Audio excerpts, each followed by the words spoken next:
አሜን። ቅዱስ ቅዱስ ቅዱስ እንዳበሉ ቅዱሳን መላእክቲ ዘመስግኑኻ ልዑለ ባህሪ አምላኽና እግዚአብሔር ክብርን ምስጋናን አምልኾትን ውዳሴን ንዓኻ ይኹን። አሜን። ናይ እግዚአብሔር ደቂ ናይ ቅድስተ ቅዱሳን ናይ ድንግል ማርያም መፍቀርቲ የመላእ ዓለም ዘለኻትኩም ስድራ ልዑል እግዚአብሔር ከመይ ውዒላትኩም ከመይ ቀኒኻትኩም። አሜን። እግዚአብሔር አምላኽና ዝኸበረ ዝተመስገነ ይኹነልና። አሜን።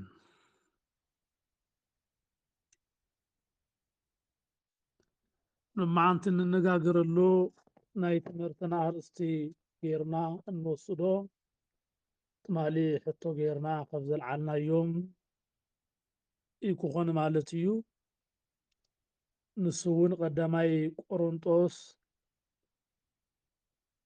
ምዕራፍ 16 ዘሎ ቃል መልዓሊ ክንገብር ኢና ማለት እዩ። ምዕራፍ 16 ካብ ፍቕዲ 22 ዘሎ ቃል ክንርኢ ኢና። ንጎይታ ዘፍቅሮ እንተሃልዩ ንሱ ዝተረገመ ይኹን። ማራናታ። በዚ ቃል እዚ እዛ ብዛ ዘሎና ሰዓት ቃሉ ክንመሃሮ ኢና ማለት እዩ። ቅዱስ ጳውሎስ ክልተ መልእኽቲ ንቆሮንቶሳውያን ልኢኹ ኣሎ። ካብዘን ክልተ መልእኽቱ ሓንቲ ቀዳማይ ቆሮንቶስ ተባሂላ ትፅዋዕ 16 ምዕራፍ ዘለዋ ክትኾን ከላ እዚ እውን ኣብ ፍቕዲ 22 ንረኽቦ ንጎይታ ንኢየሱስ ክርስቶስ ዘፍቅሮ እንተሃልዩ ዝተረገመ ይኹን ማራናታ ዝብል ቃል ኣሎ እሞ በዚ ቃል እዚ ክንነጋገር ኢና። እግዚአብሔር አምላኽ መስተውዓሊ ልቡና አእምሮ ሂቡ ንዓይ ዝናገረሉ አንደበት ንዓኻትኩም ትሰምዑሉ አእምሮ ሂቡ ንዓይ እንዳተናገርኩ ክመሃር ንዓኻትኩም ከዓ እንዳሰማዕኩም ክትመሃሩ አእምሮና ይኽፈተልና። አሜን በሉ። እዚ ቃል እዚ ሐዋርያ ቅዱስ ጳውሎስ ክፅሕፎ ከሎ ልዕል ኣቢልና ታሪኹ ከዓ ሓሳቡ ክንሪኦ ከሎና ብጥቕልሉ ዘብራህርሃልና ነገር ኣለዎ። ናብታ ማራናታ እትብል ቃል ቅድሚ ምኻድና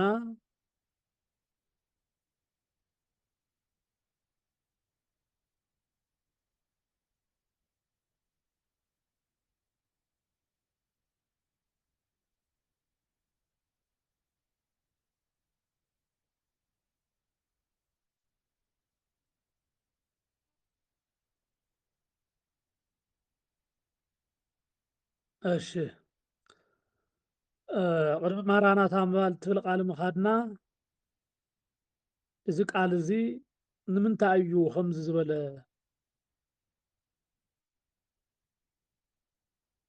ክንብል ከለና ኣብቲ ዋና ሓሳብ ክንኸይድ ከለና ከምዚ እዩ ዝብል ቅድሚታ ዝተረገመ እዩ ትብል ቃል ቅድሚ ምዝራቡ ኣብ መፅሓፍ ተፃሒፉ እንረኽቦ ከምዚ እዩ ዝብለና። እታ መልእኽቲ እቲኣ ብጠቕላላ ክንሪኣ ከለና ስለ ዝገበሩሉ መንፈሳዊ ኣተሓሳስባ ስለ ዝገበሩሉ ጉዳይ ኣልዒሉ ምኽርን ሰላምታን ሂብዎም ኣሎ። ካብታ ምኽርን ሰላምታን ዝሃበሎም ቃል እዩ። ሰላምታ እዚ ባዕሉ ሐዋርያ ጳውሎስ ብኢዱ ዝፀሓፎ ምዃኑ ይነግረና። ናተን ኣብያተ ክርስቲያናት ነንባዓልተን ሰላም ንኽበሃሃላ መንፈሳዊ ተግባረን ብሰላምታ እግዚኣብሔር ክገልፃ خمز قبعان ينقرمو توما آمنتي سويلها سلام سلام كي خونس حقنيا نكريستوس فقر زلوم كخونو مأنتان يقلص لنا مالتيو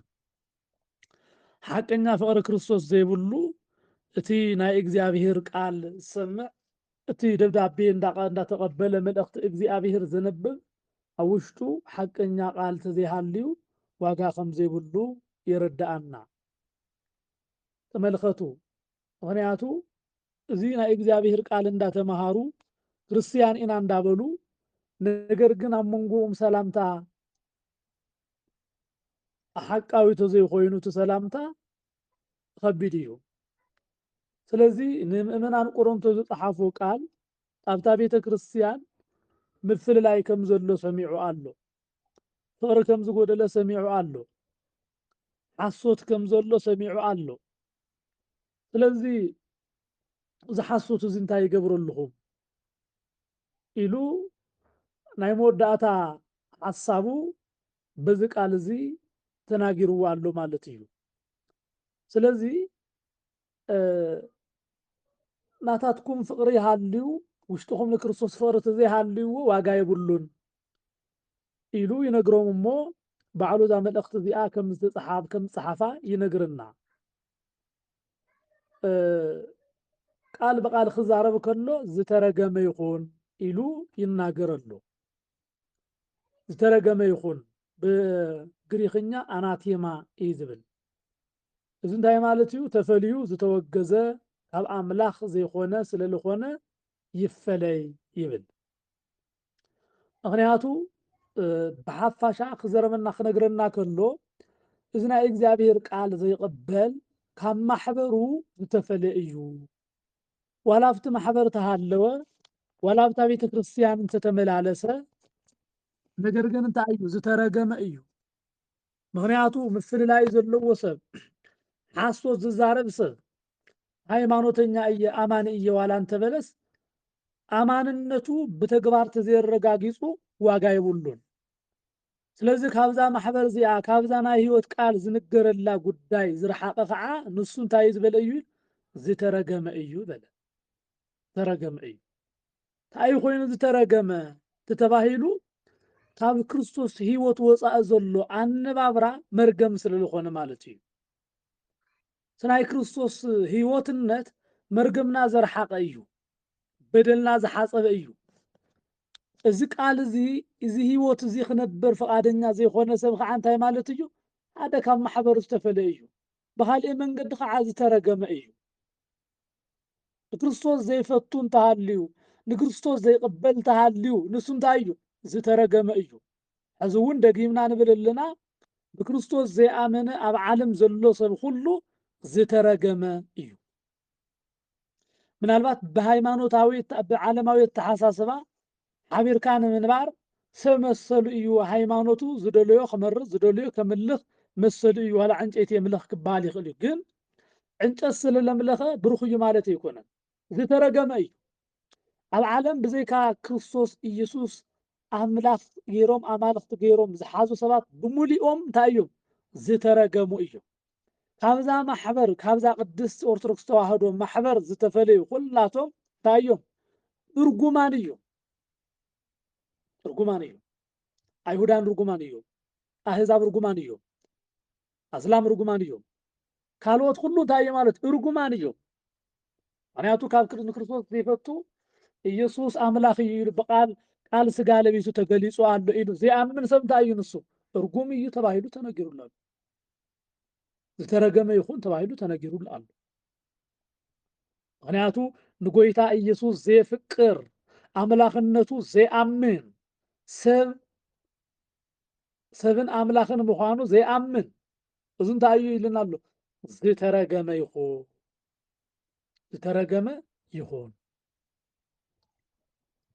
ምክንያቱ ካብ ኢየሱስ ክርስቶስ ኣማንነት ዝወፀ ኣብቲ ናይ ቅዳሴ ምንባብ ኩሉ ግዜ ኣብቲ ዲያቆን ዘነብቦ እንታይ ኢሉ ዝናገር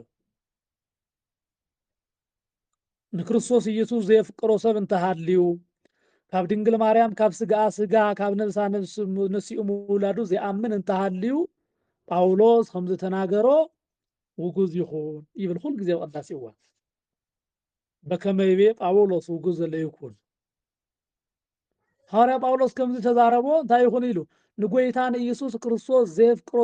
ዘይፈቶ እንተሃልዩ ማለት ለእግዚአብሔር ዝፈቶ ሰብ እንተሃልዩ ናይ ኢየሱስ ክርስቶስ ነገረ ስጋዌ ከአምን ኣለዎ ስጋ ለቢሱ ናብዛ ዓለም እዚ ካብ አቡኡ ተላኢኹ ከም ዝመፀ ብባዕሉ ፈቃድ ከም ዝመፀ ከአምን ኣለዎ እዚ ዘይአምን ሰብ ግን ኣብ ዓለምና ዘሎ ብሙሉኡ እንታይ ይበለ ዝተረገመ እዩ ዝተረገመ እዩ መርገም ማለት ካብ በረከት ዝረሓቐ ማለት እዩ መርገም ማለት ካብ መንግስተ ሰማይ ዝረሓቐ ማለት እዩ መርገም ማለት ካብ ገነት ዝረሓቐ ማለት እዩ እዞም ብኢየሱስ ክርስቶስ ዘይኣመኑ ኣብ ዓለምና ዘለዉ ሰባት ብሙሉኦም እንታይ እዮም ክኾኑ ማለት እዩ ርጉማን እዮም ዝተረገመ ከዓ ናብ ገሃነም ይኾርድ ዝተረገመ ከዓ መንግስቲ እግዚአብሔር ክቅበል ኣይኽእልን ምክንያቱ ኣረጊት ሰብነቱ ብሓድሽ ስጋ ብሓድሽ ልብስነት ክርስቶስ ስለዘይቀየረ ንክርስቶስ ልብሲ ገይሩ ሓድሽ ልብሲ ገይሩ ስለዘይተቀበለ እንታይ እዩ ማለት እዩ ርጉም እዩ ይብለና መፅሓፍ እዚ ቃል እዚ ኣበኪሩ በደንብ ክነግረና ከሎ ርጉም እዩ ኢሉ ይነግረና እሞ ቅዱስ ጳውሎስ ኣብ ካልእ መልእክቱ ኤፌሶን ምዕራፍ 6 ካብ ፍቅዲ 24 ነቶም ንጎይታና ኢየሱስ ክርስቶስ ብዘይቋርፅ ፍቅሪ ዘፍቅርዎ ኩሎም ፀጋ ይኹነሎም ይብል ከዓ ኣብዚ እንታይ ይኹነሎም ይብለና ብዘይምቁራፅ ብሂወቶም ኩሉ ሂወቶም ገይሮም ንክርስቶስ ኢየሱስ ዝኽተልዎ ዘምልኽዎ ብዘይምቁራፅ ዘፍቅርዎ ኣብ ዘለዎ ኩሉ ኮይኖም ንኣምላኽ ንእግዚአብሔር ናይ ሂወት መምርሒኦም ዝገብርዎ ንሳቶም እንታይ ኢሉ ንሳቶም ፀጋ ይኹነሎም ተባሂሎም ኣሎ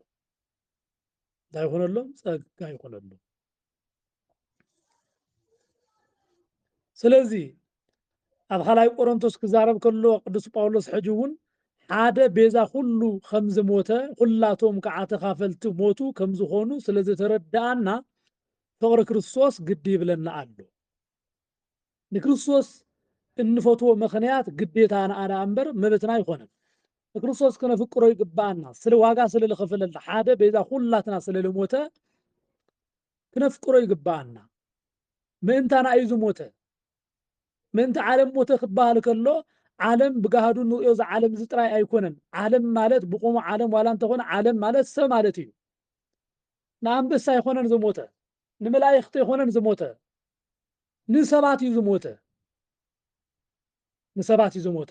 ንዓና ድህነት ክብልና ስለ ዝሞተ ክነፍቅሮ ግዴታና እዩ ክነፍቅሮ ግዴታና እዩ ንዑ እንተ ዘፍቂርናኸ ሞት ይግባአና እዩ መርገም ይግባአና እዩ ንዑ ዘፍቅሩ ኩሎም ልቦም ካብ በረከት እግዚአብሔር ዝረሓቐ እዩ ምክንያቱ ንእግዚአብሔር ንፈቱ ኢና ዝብሉ ከዓ ኣለዉ እስራኤል ኣይሁዳውያን ንእግዚአብሔር የፍቅርዎ እዮም ንክርስቶስ ግን ኣይንቅበልን ይብልዎ እዮም ነዚ ከዓ ቅዱስ ዮሃንስ ክዛረብ ከሎ ቀዳማይ ዮሃንስ ምዕራፍ 5 ካብ ፍቅዲ 1 ኩሉ ኢየሱስ መሲሕ ከም ዝኾነ ዝኣምን ካብ እግዚአብሔር ዝተወልደ እዩ ነገር ግን ኩሉ ትንወላዲ ዘፍቅሮ ከዓ ነቲ ካብኡ ዝተወለደ እውን የፍቅሮን ንእግዚአብሔር ኣብ ወላዲ እዩ ኣብ ወላዲ ወልድ ወላዲ መንፈስ ቅዱስ ሰራፂ ስለዝኾነ ናይ ኣብ ውሉድ መን እዩ ኢየሱስ እዩ ንኢየሱስ ዘይኣምን ሰብ ንእግዚአብሔር እውን ኣይኣምንን እግዚአብሔር ኣብ እውን ኣይኣምንን ንእግዚአብሔር ወልድ ኣሚኑ እግዚአብሔር ኣብ ዘይኣምን እውን ዋጋ የብሉን ወይ ከዓ ሂወት የብሉን ተባሂሉ ተነጊሩና ኣሎ ማለት እዩ ስለዚ ንኢየሱስ ክርስቶስ ንኽነፍቅሮ እንታይ ኣለና ማለት እዩ ግዴታ ኣሎና ማለት እዩ ንኢየሱስ ክርስቶስ ዘፍቅር ዝተረገመ ይኹን ይብለና እሞ ቃል በቃል ማራናታ ኢሉ ከዓ ይነግረና እዚ ቃል እዚ ጎይታና መፂኡ ብስጋዌ ክመፅእ ከሎ ዝረኣናዮ ጉዳይ ይገልፅልና እሞ ማራናታ ክንብል ከለና ጎይታ ነዓ ዝብል እዩ ጎይታ እንታይ ይበል ነዓ ጎይታ ነዓ እንዳበለ ቅዱስ ዮሃንስ እውን ዝዛረበሉ ስለዝኾነ ካብ ክርስቶስ ተዋህዶ ዘለዎ ምስጢራዊ ነገር ዝነግረና እዩ ሓቀኛ ፍቅሪ ጎይታ ብኣፍ ጥራይ ዘይኮነስ ትእዛዛቱ ብምሕላው ኣብ ሃይማኖትካ ፀኒዕካ ብምንባር እዚኣቶም ኩሉ እዮም ንክርስቶስ ኢየሱስ ምፍቃርና እንገልጸሉ ኢየሱስ ክርስቶስ ምፍቃርና እንገልጸሉ ማለት እዩ ስለዚ መጻሕፍቲ ክነግሩና ከለዉ እዚ ሓሳብ እዚ ብደንቢ ንክንርዳእ ምእንታን ትማራናታ ዝብል ትማሊ እውን ሕቶ ልዒልናዮ ስለ ዝነበርና ምስ ሓቢሩ ዝኸድ እዩ ምክንያቱ እዚ ቃል እዚ ሐዋርያ ቅዱስ ጳውሎስ ዘቐመጠልና ብዋናነት ማራናታ ዝብል ቃል ናይ ኣረማይ ቋንቋ እዩ ትርጉሙ ጎይታና ነዓ ማለት እዩ ወይ ከዓ ጎይታና ይመጽእ ኣሎ ዝብል ሓሳብ ኣለዎ እቲ ካብ ክርስቶስ ዝተፈለየ ዝተረገመ እዩ ካብ በለ እቶም ብክርስቶስ ዝኣመኑ ከዓ እንታይ ማለት እዮም ብሩኻት ማለት እዮም ክርስቶስ ነቶም ብሩኻት ክወስድ ክመጽእ እዩ ስለዚ እዚ ቃል እዚ ነቶም ናይ መጀመርታ ክርስቲያን ብቀዳማይ ክፍለ ዘመን ዝነበሩ መከራ ዝበጽሖም እንግልትዕ ዝበጽሖም ስለ ዝነበሩ በቲ መከራ ተሳቂቆም ሃይማኖቶም ንኸይገድፉ ምእንታን ነዚ ዓለም እዚኣ ከይናፍቁ ምእንታን ነታ ትመጽእ ዓለም መንግስቲ እግዚኣብሔር ንኢየሱስ ክርስቶስ ዘየፍቅር ዝተረግመ እዩ ንኢየሱስ ክርስቶስ ዘፍቅር ግን ዝተባረኸ እዩ ጎይታ መጺኡ እውን ክወስዶ እዩ ዝብል ትምህርቲ ጳውሎስ ስለ ዝፈልጡ እዚ ቃል እዚ ናይ መጀመርታ ክርስቲያን ናይ ኢየሱስ ክርስቶስ ዳግም ምምጻእ እንዳተሓላለዉ ነንባዕልቶም ብፍቅሪ እግዚኣብሔር ክብርትዑ ምእንታን ዝተዋሃቦም ናይ መጸናነዒ ቃል እዩ ሕዚ ሰብ ኩሉ ናይ ክርስቶስ ኣመጻጽኣ ተዘፈልጥ ነይሩ ናይ ክርስቶስ ዳግም ምጽኣት ተዝርዳእ ነይሩ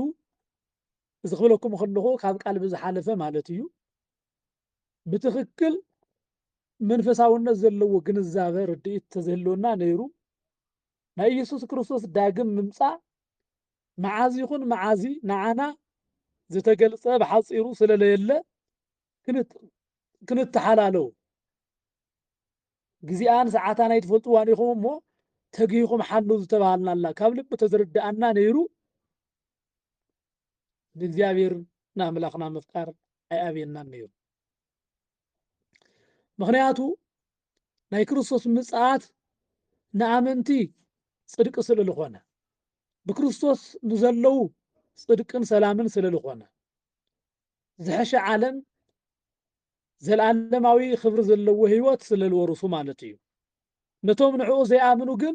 ናይ ክርስቶስ ምጽኣት ተዝጸንዕ ተዝድንጉይ ኢሎም ዝመርጽዎ እዩ ምክንያቱ ሽዑ እግዚኣብሔር ግልጽ ኮይኑ ክመጽእ ከሎ ዓለም ብምልእታ ስለ ለጥፍኣ እቶም ናይ ጠፍኣ ሰባት እውን ሓቢሮም ስለ ዝጠፍኡ እዩ እቶም ናይ እግዚኣብሔር ዝኾኑ ሰባት ግን ኣይጠፍኡን ናይ ክብሪ ካባ ተኸዲኖም ናብ እግዚኣብሔር እዮም ዝቐርቡ ስለዚ ነቶም ናይ መጀመርታ ክርስቲያን ብምዃኖም ውሑዳት እውን ብምዃኖም ብዙሕ ግፍዒ ይበጽሖም ስለ ዝነበረ ብዙሕ በደል ይበጽሖም ስለ ዝነበረ ካብዚ በደል ኩሉ እግዚኣብሔር ከድሕኖም ምእንታን ካብዚ ጭንቂ ኩሉ እግዚኣብሔር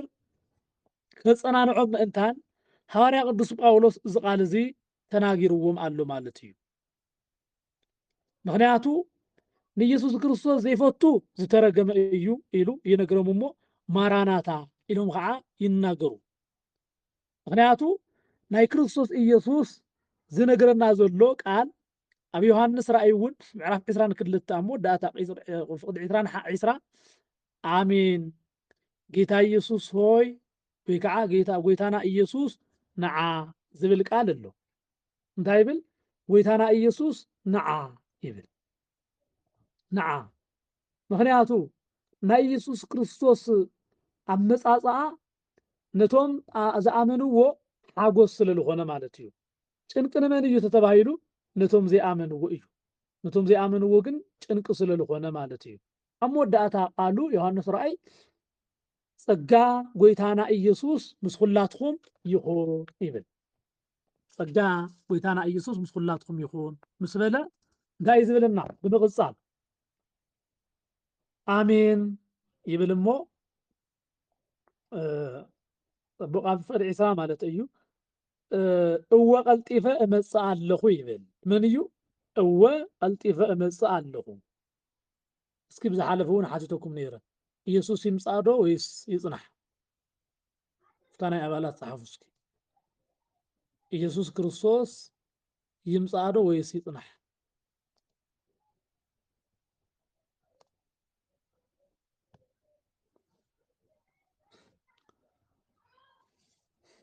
ዮሐንስ ካብ ቃላት ትንቢት እዚ መጽሓፍ እዚ እንታጉደለ እግዚአብሔር ካብተን ኣብዚ መጽሓፍ እዚ ተጻሒፈን ዘለዋ ኦም ህይወት እታ ቅድስቲ ከተማ ዓድሉን ክጎድልሉ እዩ ይብል እሞ እዚ ነገር እዚ ዝምስክር እወ ቀልጢፈ እመጽእ ኣለኹ ይብል ኣሎ። ይምጻእ ዶ ቀልጢፉ ጎይታና መድሓኒና ክርስቶስ ወይስ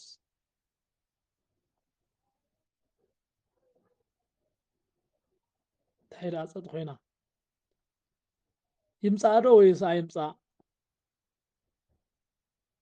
ንሕና ስለልበልናዮ እኮ ኣይመጽእን ኣይተርፍን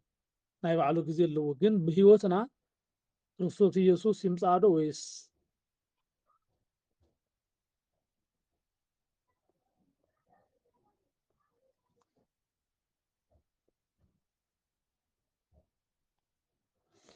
እሺ ወለት ብርሃን ጥራያት እናገር ዘላ እሺ ይጽናሕ ምበልኹ ኣነስ ይምጻእ ደኣ ምክንያቱ ተጸንሐ ኃጢአት ኢና ነውስኽ እምበር እሺ ጽቡቕ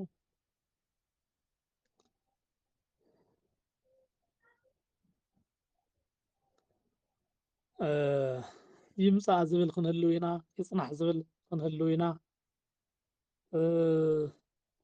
እዚ ከከም እምነትና ከከም ሓሳብና ዝገልጽናዮ ክኾን ይኽእል ይምጻእ እባ ብምሕረቱ ጠሚቱ ምስቶም ቅዱሳን ተደመረና ዝተኣናንያ እሺ ኣብዚ ቅዱስ ዮሐንስ ዝነግረና ኣሎ እወ ቀልጢፈ እመጽእ ኣለኹ ይብል ኣሎ መን እዚ ኩሉ ምስጢራትን ጥበባትን ዝገለጸለይ ኣምላኽ እዩ ይብል እሞ ኣሜን ጎይታ ኢየሱስ ነዓ ይብል ጎይታ ኢየሱስ እንታይ ይበል ነዓ እዩ ዝብል ብመሰረቱ እግዚኣብሔር ንዓና ካብ ማቱሳላ ዝዓቢ ዝበዝሕ ዕድመ ዋላ እንተሃበናስ ጽናሕ እንዳበልና ኢና ክንሓድር ዝመስለኒ ክንሓድር እዩ ዝመስለኒ ምክንያቱ ዕድመ ንጸግብ ኣይመስለንን ሙሴ ብዝሓለፈ ትማሊ ዶ ሕቶ ሓቲትና ነርና ውዶ ሙሴ ክንደይ ዓመት እዩ ሞተ ዝበልና መብዛሕትኩም መሊስኩምዎ ኢኹም ኣብ 20 ዓመት እዩ ኣብ 120 ዓመት እዩ ዝሞተ እና ሙሴ ኣብ 120 ዓመቱ ክመውት ከሎ ገና ኣካላቱ ከም መንእሰይ እዩ ዝነበረ ብጣዕሚ ጠንካራ እዩ ዝነበረ ሕሰብዎ ሎሚ ናይ ሎሚ ሕዚ እኮ 120 ዓመት ኣብዛ ምድሪ እዚኣ ሓደ ሓደ ሰባት ኣለዎ ዶ ከም ታሪክ እዩ ዝንገረሎ ግን እኮ ኣካላቶም ኩሉ ደኺሙ እዛኖም ክሰምዕ ዘይኽእል ዓንቶም ክርኢ ዘይኽእል ብጣዕሚ ኣሪጎም ኢና ንሪኦም ግን ብ120 ሙሴ ክንዲ መንእሰይ እዩ ዝነበረ ሓይሉ ጉልበቱ ብሙሉኡ እንታይ ዝነበረ ዝብልና ጠንካራ እዩ ዝነበረ እዩ ዝብለና ጠንካራ እዩ ዝነበረ እሞ ዶ እግዚኣብሔር ንሕና ንዓና ከዓ ኣብ እርግና መቃብር እንኳ ኣቲና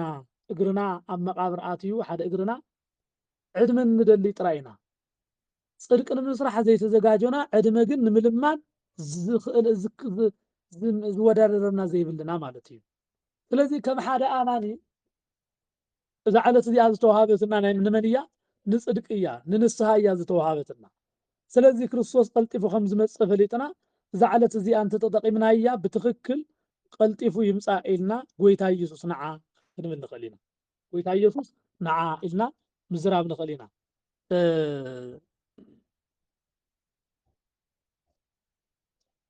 እንድሕር ብነብሰይ ደኣ ኣኣምን ኸይነ ይመጽእ ይብል ትብል ሕዚ ናይ ክርስቶስ ኢየሱስ ምምጻእ ኣለዎ ነዓ ኢልና እዚ በቃ ምስጋና እዩ እዚ ኣምልኾ እዩ ጎይታ ኢየሱስ ነዓ ኢሉ ቅዱስ ዮሐንስ ዝተናገሮ ካብዛ መከራ ዓለም እዚኣ ወሲድካ ናብ ጽድቂ ቤት ከኣትወና እዚ ሎሚ እኮ ሕዝናትና ናይ ክርስቲያን ህይወት ያው ግርምብሪጥ ኮይኑ እምበር እቲ ህይወትና ክርስቲያን ማለት እኮ ብደሙ ዝተሓጸበ ካብ መንፈስ ዝተወልደ ሰማያዊ هيوت زلوا مالتكو يكرسنا أنا أكو ب40 ب80 كو ናይ ክርስቶስ ምዃንና እኮ ፈሊና ነይርና ድሓሪኡ ከዓ መሊስና ብግፉእ ግብርና ናብ ሓጢኣት ኣቲና ዝተበላሸውና ደኣ እምበር እግዚኣብሔርማ መጀመርታ ብ40 ብ80 ዕድሜና ፀዊዕና ነይሩ ግን ደጊምና እቲ ህይወት ኣበላሽናዮ ምንታይ ምክንያት ብሓጢኣት ብበደል ምክንያት ማለት እዩ ስለዚ ኖ ካብ ሓጢኣትና ክንወፅእ ይግባአና ጎይታ ኢየሱስ ንሕና ንዓ ስለልበልናዮ ፅናሕ ስለልበልናዮ ኣይፅንሕን ኣብዚ መልእኽቱ መሊሱ ኣብዚ ምዕራፍ እዚ ክነግረና ከሎ ካብ ፍቅዲ 12 ራእይ ዮሃንስ 22 ኢየሱስ ከዓ ይብል እንሆ ቀልጢፈ እመፅእ ኣለኹ ንነፍሲ ወከፍ እውን ከከም ግብሩ ክፈድዮ ዓስበይ ምሳይ እዩ ናትና ህይወት ናብ እግዚአብሔር ክንምለሰላ ዝግባአና ህይወትና ናቱ ምምፃን ብመዓር እንዳሓሰብና ክንነብር ይግባአና ስለዚ ንሕና ሓለፍትን መዋትን ኣብዛ ዓለም እዚኣ ፀግዕተኛታት ምዃንና ፈሊጥና ታይና ክንገብር ዝግባአና ኢየሱስ ክርስቶስ ንዓ እንዳበልና ኢና ክንነብር ሓደ ናይ ኣምልኾ ኣካልና እዩ እዚ ንእግዚአብሔር ኣምላኽና ክንጥምቶ ዝግባአና ፍቅሩ ክንገልፀሉ ዝግባአና ኢየሱስ ክርስቶስ ናብዛ ዓለም እዚኣ መፂኡ ዓለም ኩሉ ሓሊፉ ንሕና ናብታ ዘይተሓልፍ ቦታ ክወስደና ምእንታን እንታይ እንዳበልና ኢና ክንነብር ዝግባአና ንዓ እንዳበልና ንዓ ስለዚ ይምፃእ ኢና ንብል ማለት እዩ ምክንያቱ ኣብ ፀሎትና እንታይ ንብል ትምፃእ መንግስትከ መንግስትኻ እንታይ ትበል ትምፃእ መንግስቲ እግዚአብሔር ከመይ እያ ትመፅእ እታ መንግስቲ እግዚአብሔር ትመፅኣሉ እኮ ንሱ ክመፅእ ከሎ እዩ ስለዚ መንፈቅ ዓመት የተሰደን ዝብልና ዳዊት መሞገት ሓሳብ ምፅያትልን ኣላ መስካለ ማርያም ከዓ ዳዊት ኣብ መንፈቅ ዓመት ኣብ መንፈቅ ዘመን የተሰደን ኢሉ ነይሩ ፅቡቅ እዩ ከም ዳዊት ከዓ ልባማትን የዋሃትን ይግበረና ብሓጢኣቱ ቀልጢፉ ዝተዓሰብ እዩ እና ኣብ ፀሎትና ግን ጎይታ ብሓዲስ ኪዳን እንታይ ኢልና ኣሎ መንግስትኻ ትምፃእ ኢልና ኣሎ መንግስትኻ ትምፃእ مشان هاي حاتياتنا نا بحاتيات زتمل زمننا بحاتيات زاريقنا إنا مو بس حاتياتنا خير وسدنا أملاك እግዚአብሔር ንስሐ ህይወት ክበና ያው ክንጸልይ ይግባአና ግን መንግስቱ ሁሉ ጊዜ ክትመጽገን እንዳተጠበና አይና ነበር ምክንያቱ ኣብዚ ዘላት ኣብዚ ትነብር መንግስት የብልና ኣብዚ ዝተደላሊላ እንነብረላ ህይወት የብልና ስለዚህ መንግስትኻ ትምጻእ እንዳበልና ክንነብር ከም ዝግባአና እግዚአብሔር አምላክ ምይሩና እዩ በዓሉ መንግስትኻ ትምጻእ እንዳበልና ክንነብር ስለዚህ ቀልጢፉ ክመጽእ እየ ንነፍስ ወከፍ ከዓ ሕድ ዋጋ ክህብ ሕዚ እኮ እግዚአብሔር ፍርዲ ዝህብ ሕዚ ዓመፀኛታት ክፉኣት ገበርቲ እከይ ንዘለዉ ኩልያቶም እግዚአብሔር ናይ ኢዶም ክህቦም ክመጽእ እዩ እንታይ ክገብር እዩ ዝመጽእ ክርስቶስ ኢየሱስ ክንብል ከለና ማራናታ ኢልና ክንፅውዖ ከለና እንታይ ክገብር እዩ ዝመጽእ ነቶም ፅቡቃት ወይ ከዓ ነቶም ገበርቲ ሰናይ ከጽድቆም ናብ መንግስቱ ከእትዎም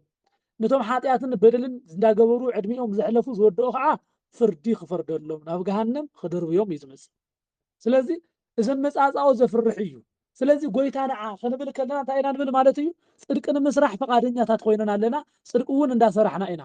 ጽባሕ እውን ጽድቅ ክንሰርሕ ደሊና ኣለና ሎሚ እውን ጽድቅ ክንሰርሕ ሓሲብና ኣለና ማለት እዩ ኣይ ጽናሕ እንተይልናዮ ግን ኣብ መጽሓፍ ዘይለ እዩ ግቡእ ኣይኮነን ጽናሕ ንእሽተን እንዳበልናዮ ዕድሜና እስካዕ ዝወዳእ ማለት እዩ እና እሞሆይ ዝበልኦ ነገር ኣሎ እሞሆይ እንታይ ኢልን ይበሃል መልአከ ሞት መጺኡ መልአከ ሞት መጺኡ ክወስደን እና በጃኻ ንእሽተን ወርሒ ፍቀደለይ ይብልኦ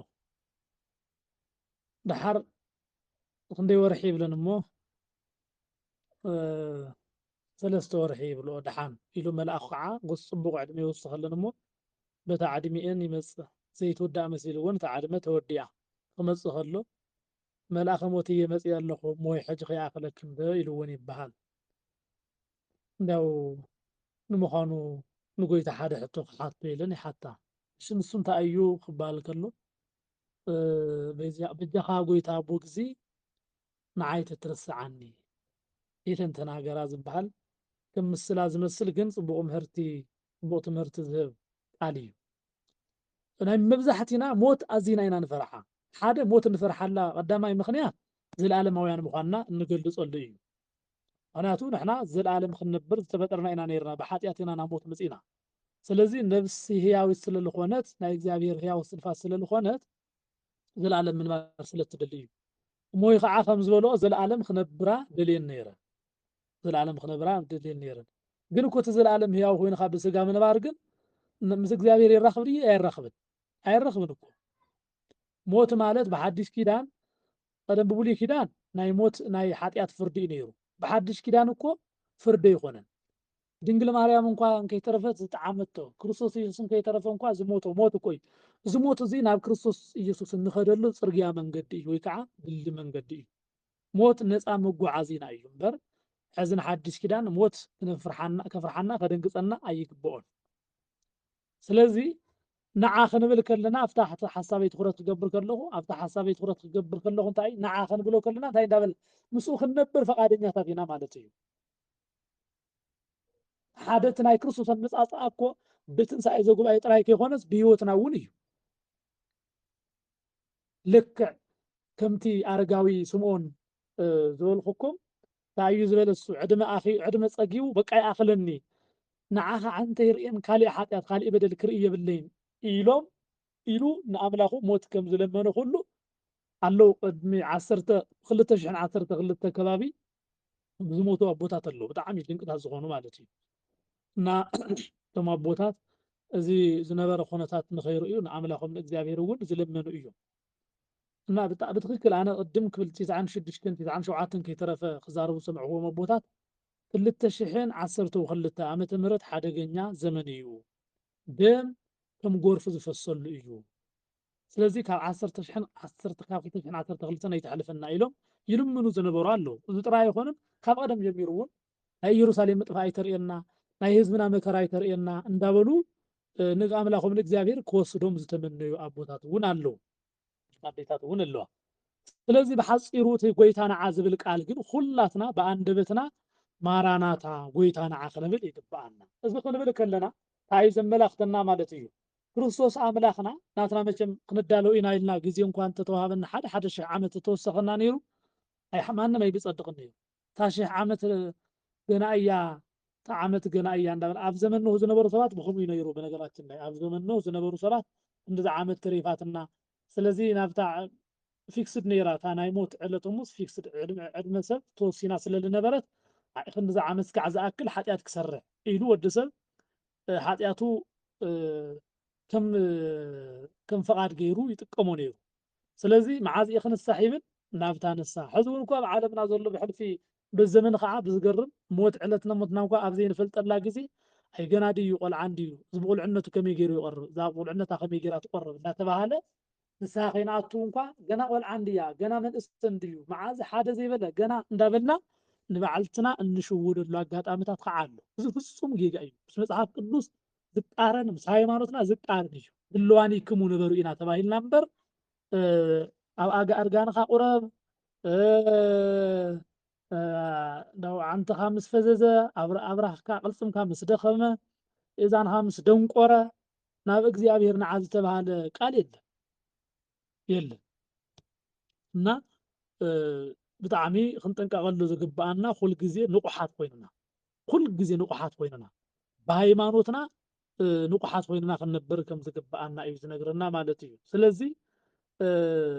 ንሆ ንዘለዓለም ሂወት ክፅውዓና ክርስቶስ ኢየሱስ ይፅውዓና ኣሎ እሞ በዚ ቃል ክንመላለስ ይግባአና ጥቕልል ንምባል ዝኣክል እዚ ቃል እዚ ዝነግረና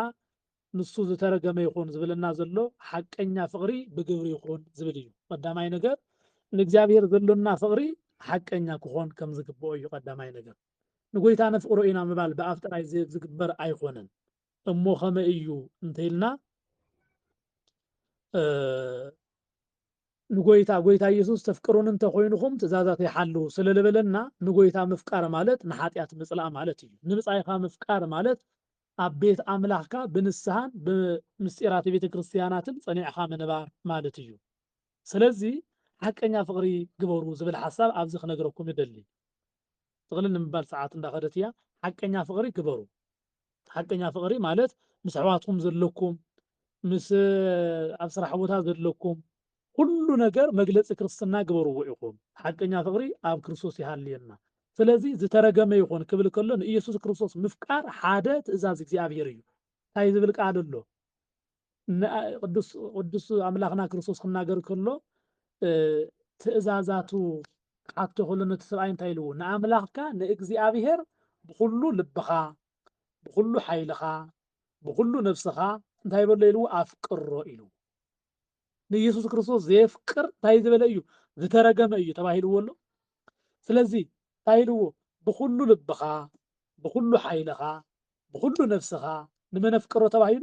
ንኢየሱስ ኣብ ማቴዎስ ኣሎ ኣብ ማርቆስ ኣሎ ኣብ ሉቃስ ኣሎ እዚ ሂወት ዝኾነ ቃል ይቀኒልና ኣብ ኦሪት ዘዳግም እውን ኣሎ ኣብ ኦሪት ዘዳግም ዝነበረ ቃል ሓዲስ ኪዳን ከዓ ብዋናነት ገይሩ እግዚኣብሔር ከመይ ገይሩ ንእግዚኣብሔር ከፍቅሮ ከም ዝግባእ እተን 10 ትእዛዛት ብክልተ ጠርኒፉ ብካልኣይ ደረጃ ዘቐመጠሉ ንብፃይካ ከም ነፍስኻ ኣፍቅር ዝብል እዩ ክብሎ ከሎ እቲ ሰብኣይ ዝመለሶ እውን ኣብኡ ቀፂሉ ኣሎ እና ንክርስቶስ ዘየፍቅር ሰብ እንተሃልዩ ግን እንታይ እዩ ማለት እዩ ዝተረገመ እዩ ማለት እዩ ዝተረገመ እዩ ዝተረገመ እዩ ስለዚ ሓቀኛ ፍቅሪ ዝግለፀሉ እግዚአብሔር ብምፍቃር ንሓጢኣት ብምፅላእ ሓቀኛ ፍቅሪ ዝግለፀሉ ንብፃይኻ ከም ነፍስኻ ብምፍቃር ኣብ ዓለም እትፀልኦ ሰብ ዘይብልኻ ብምዃን ፍቅሪ እግዚአብሔር ብተግባር ይግለፅ እዚኣቶማ ዝቀተሉኒ እዚኣቶማ ከምዚ ዝገበሩኒ እዚኣቶማ ከምዚ ዝፀረፉኒ እዚኣቶማ ውድቀተይ ዝደልዩ ኢልካ ትፈልዮም ሰባት ክህልው ከም ዘይብሉ እዩ ዝነግረና ካልኣይ ደረጃ ጎይታ ይምፃእ ኢልና ክንኣምን ከም ዝግባአና እዩ ጎይታ ይምፃእ ምክንያቱ ማራናታ እዚ ናይ ተስፋን ናይ ንቕሓትን ቃል እዩ ናይ ተስፋን ናይ ንቕሓትን ቃል እዩ ጎይታና ኢየሱስ ክርስቶስ ንፍርዲ ክመፅእ ምዃኑ ምርዳእ እዩ ጎይታ እንተመፀ ተዳሊና ደሎና ዝብል ሓሳብ ኩል ግዜ ክንረድእ ይገብረና ስለዚ ጎይታ ተሎ ነዓ ማራ ናታ ኢልና ክንናገር ከለና በዛ ቃል ሓፃር ቃል እንታይ ትመፃና ማለት እዩ ተዘጋጂና ዶ ኣሎና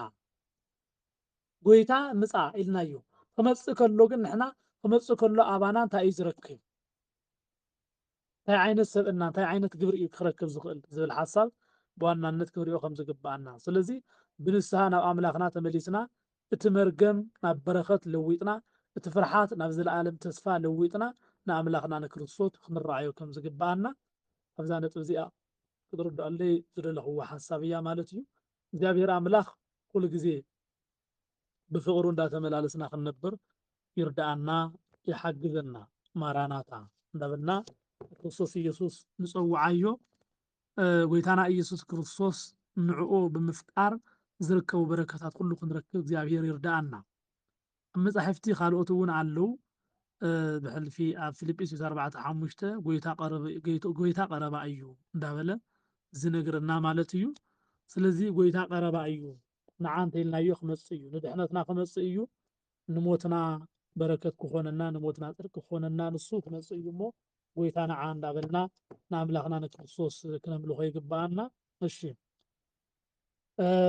ኣስካለ ማርያም ዝበለትና ደመይን ስጋይን ዘይበልዐ ናይ ዘላለም ሂወት የብሉን ይብለና ኣሎ ቅዱስ እግዚኣብሔር ኣምላኽና እና ኣብ ስደት ዘለና ስጋውን ደሙን ክንረክብ ስለዘይንኽእል እዩ ዘፍርሐኒ ኣነ ዝብል ፅቡቅ ኣሎ ሓቂ እዩ ምክንያቱ መደምደም ስለዝኾነ እግዚኣብሔር ደሙን ስጋው ደሙን ንቅዱስ ቁርባኑ ብሓቂ ንምብቃዕ ልብና ይቆፅ ዳኣ እምበር እግዚኣብሔር ንዓና እዚ ጉዳይ ክምግበና እዩ ክህበና እዩ ግን እንታይ እዩ እስኪ ንኣብነት ኣብ ደገ ኮይና ሓንቲ ሓፍትና ኣብ ገዛይ ምስ ኣተኹ ናይ መጀመርታ ስራሐይ ስጋው ደሙ ምቕባል እዩ ኢላ ንእግዚኣብሔር ብሓቂ ቃል እንተኣትያ እግዚኣብሔር ዓዳ ይምፅሓ እዩ ግን እግዚኣብሔር ናይ ልብና ውሽጢ ይፈልጦ እዩ ናይ ልብና ውሽጢ ይፈልጦ እዩ ከይድና እንታይ ኢና ንሓስብ እኳ ንስጋው ደሙ ክንሓስብ ናብ ካሊእ ዓለም ኢና ንኣቱ እዚ ከይኮን ጥራይ ደኣ እምበር እግዚኣብሔር ካብ ኩሉ ነገር ሃበኒ ኢልና ለሚና ካብኡ ኢና ንቕበሎ ዕድመ ሃበኒ ግዜ ሃበኒ ናብ ዓደይ ዝኸደሉ ልበይ እውን ንለዓዓለለ ኢልና ተሓቲትናዮ እግዚኣብሔር የዋህ እዩ ኣምላኽ ከብፅሓና እዩ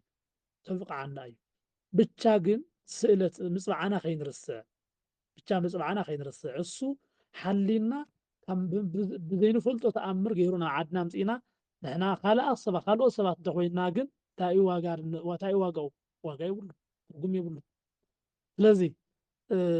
እትሰደኒ በመንፈቅ ዓመቴ ኢልና ትነብቅዕ ብሓጢኣት ዘመደይ ብሓጢኣት ዕድሜ ወይ ከዓ ብፍርቂ ዕድሜ ኣይትውሰደኒ ኢልና ትነብቅዕ ብለጋነተይ ብህፃንነተይ ትውሰደኒ ኢልና ክነብቅዕ ተለና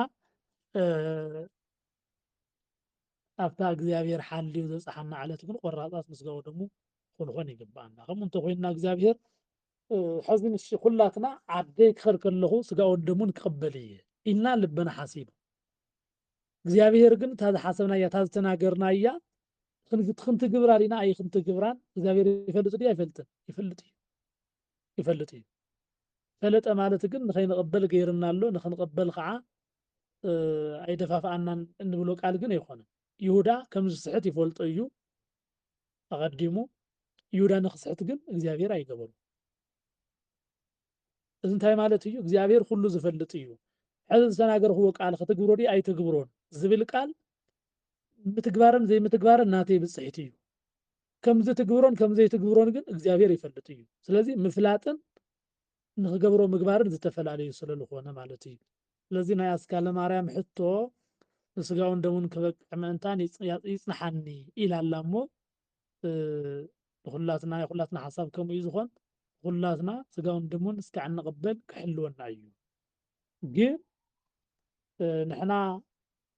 ይፅበየና ኣሎ ኢልና ዝኮይና ነፀብዮ እንተኮይንና ግን ዕድሜና ተወዲኡ ኣብቲ ዘይሓልፍ መንግስቲ ክንኣቱ ንኽእለሉ ዕድል ክንስእን ንኽእል ኢና እሞ ጥንቃቐ ኣድላይ እዩ ክብለኩም እደሊ ሰዓትና ከይዳ ኣላ ዝምሃረና ዝመዓደና ናይ ኣቦታትና ኣምላኽ እግዚኣብሔር ይመስገን ናብተን ሕቶ መልሲ ክንኣቱ ኢና ናብተን ሕቶ መልሲ ንኽይድ ኣበየን ዝነበራ ተን ሕቶታትና ብጣዕሚ ይቐኒልና ቀዲመ ሕቶ ፅቡቅ ጌርክን ዝመለስክን ንኣብነት ኣስካለ ማርያም ፅቡቅ ጌራ ኩለን ብዝርዝር ፅሒፋተን ኣላ ስለዚ እሺ ከምኡ እውን ወለተ ኣናንያ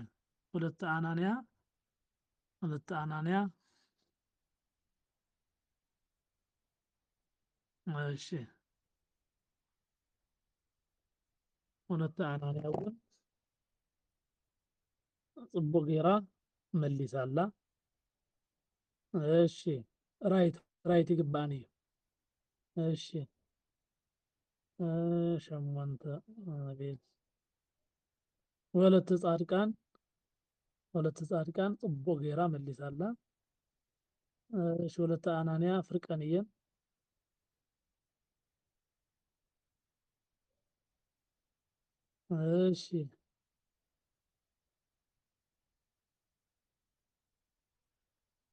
እሺ ብውሽጢ ተመለሰት ከዓ መን እያ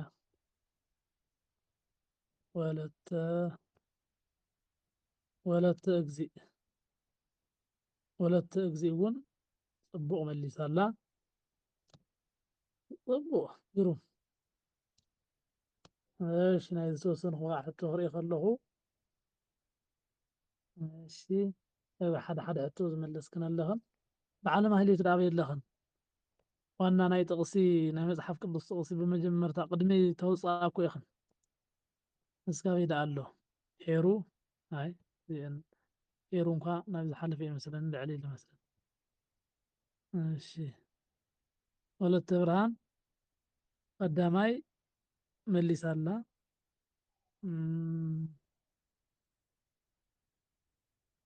ኣስካለ ማርያም መሊሳ ኣላ ወለተ ብርሃን ቆራሪፃ እያ ሊኣኻቶ ማለት እዩ ማህሌት ወለተ ስላሴ እውን ትማሊ ትምልስ ነይራ እሺ ሓንቲ እያ ዝመለሰት ማለት እዩ ወለተ ስላሴ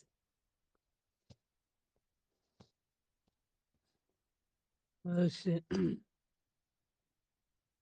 ከምኡ ቃይ ትክክል ተመሊሱ ድዩ ኣይተምሐዝ እኮ ንስኺ እርማት ሃቢት ከይኮንክስ ናይ ባዕልክ መልሲ እዩ ክረአ ዝነበረ እምበር መሊሰኖ እየ ኢለ ስቂለ ኢላትና ኣላ ፈተና ስለዝነበረ እዚ ኩሉ ናይ ባዕሉ ክሰርሕ እምበር ኣነ እንተሰሪሐ እውን ንስኹ ናይ ባዕልክ ትሰርሕ ነይርክ ማለት እዩ ወልካ ኣላ ካልእ ግዜ ያው ትሳተፋ ዝፅበየክን ክትሳተፍ ኣለክን ብጣዕሚ እየ ዘመስግን ስለዚ ናብተን መልሲ ክንኸድ ኢና ማለት እዩ ሕቶ ተሃልዩ ኣብዚ ምሕታት ይከኣል እዩ